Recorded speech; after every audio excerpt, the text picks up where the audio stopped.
Seconde. L'envol d'une poussière où elle entre dans l'œil d'un politicien, et à cet instant précis, alors qu'il se frotte l'œil, il esquive une balle tirée en sa direction. Seconde. L'envol d'une poussière où elle pénètre les voies respiratoires d'une douce jeune fille, qui éternue, et un homme qui passe lui souhaite santé, ils font connaissance et fondent une famille heureuse, un génie né d'eux, qui transforme le monde. Tout dans ce monde est calculé du début à la fin pour que cette poussière accomplisse son dessein, il se peut qu'elle ait été apportée, il y a des siècles, depuis les déserts de l'Orient. Seconde. Un seul regard, un seul mot, une seule seconde de silence et la vie de tout le monde semble bouleversée, en vérité, elle suit son cours. Seconde.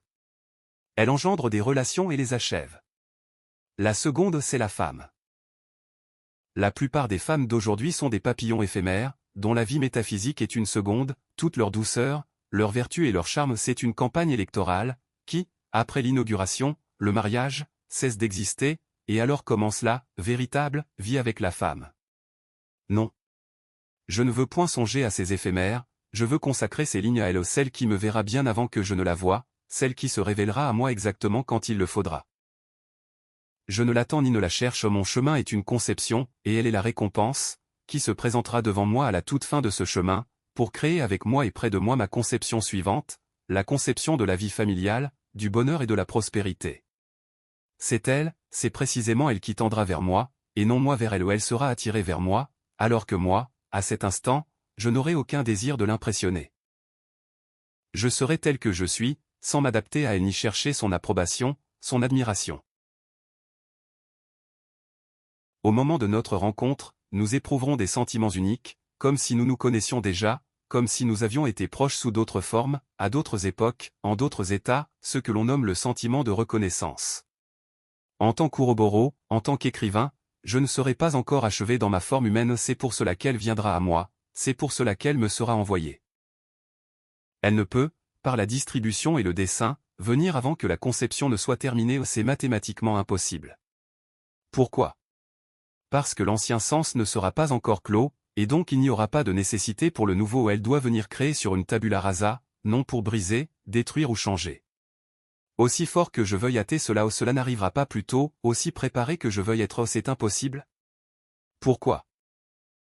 Parce que ce n'est pas moi qui la trouverai, mais elle qui me trouvera ou quoi que je fasse, quels que soient les efforts que je fournisse et qui que je prenne pour mon destin, tout sera vain, Germaine de Saint-Preux, tel un Ouroboros fermé, accompli, n'est pas celui qui se livre à la quête, mais celui qui offre aux autres cette possibilité. Celui qui vient à lui vient à l'Everest, veux-tu entrer dans l'histoire ? Seul celui qui ne craindra pas la mort, celui qui est métaphysiquement immortel, saura se tenir à ses côtés et elle, existante quelque part en cette seconde, est précisément ainsi.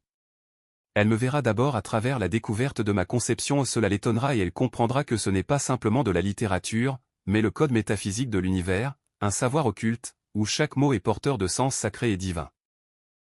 D'abord, elle me percevra par l'esprit, l'âme et la métaphysique, puis me verra de ses propres yeux. Chacun de nous avance selon une trajectoire précise et immuable.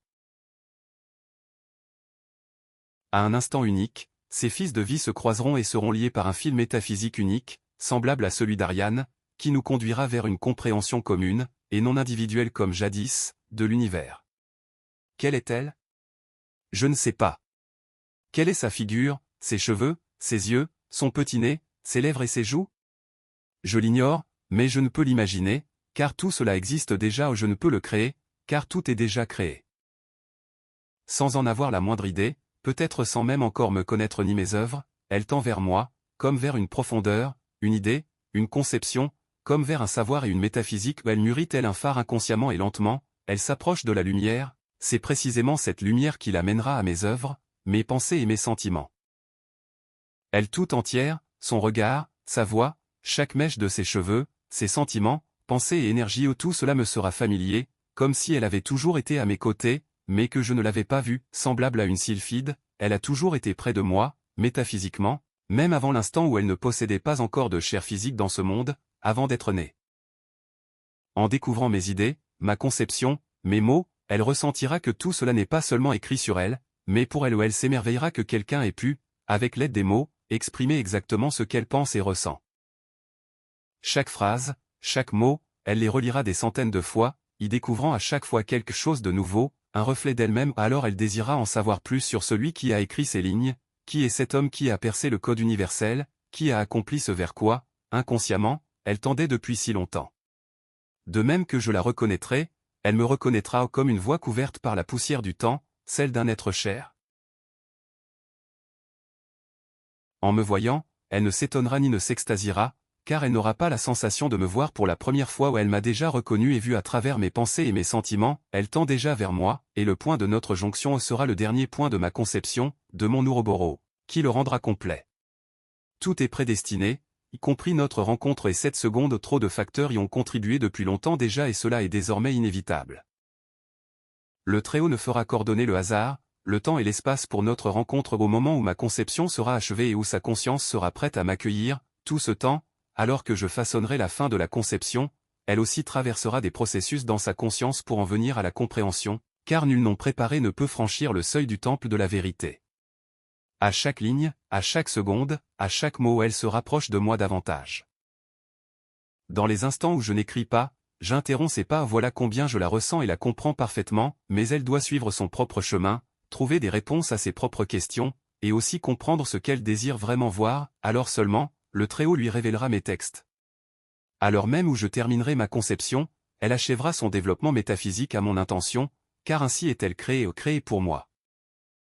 Sans moi, son monde restera inachevé et inachevé, c'est précisément cela qui la conduira à moi, elle ne trouvera ni profondeur ni réponse parmi les hommes, et c'est pourquoi elle se tournera vers celui qui dépasse la forme où en elle brûle la même flamme qui imprègne chaque mot de chacun de mes textes. Elle marche déjà vers moi et nul ne peut arrêter cela. Formée comme personne, elle n'a pas encore conscience de sa destinée, dont une part n'est point de se dissoudre en moi, mais d'être à mes côtés, au sommet et au cœur même de la création. Je ressens comment des pensées étranges la troublent, et elle éprouve des sensations tout aussi. De signes, de symboles l'amènent inévitablement à moi, et ce processus est irréversible, car dirigé par le Très-Haut lui-même. Ne connaissant même pas encore mon nom, Germaine de Saint-Preux, elle le sent métaphysiquement et cette présence la pousse à chercher physiquement ce nom et cet être. Elle, mon miroir. Cette substance, physique et métaphysique, qui reflètera toute mon essence, toute ma création et toute ma grandeur où elle n'est point de la foule, car sa conscience est tabula rasa, pure et non embrumée, sa nature est attirée par la profondeur des eaux et non leur surface où elle diffère des autres, tout comme moi, mais elle a besoin de moi, besoin que je lui montre en quoi précisément elle diffère des autres. Je lui révélerai sa propre nature, son essence, ses pensées et ses sentiments, la guidant à travers les sentiers les plus mystérieux, sacrés et divins de notre univers, lui ouvrant ainsi l'accès au code métaphysique de celui-ci.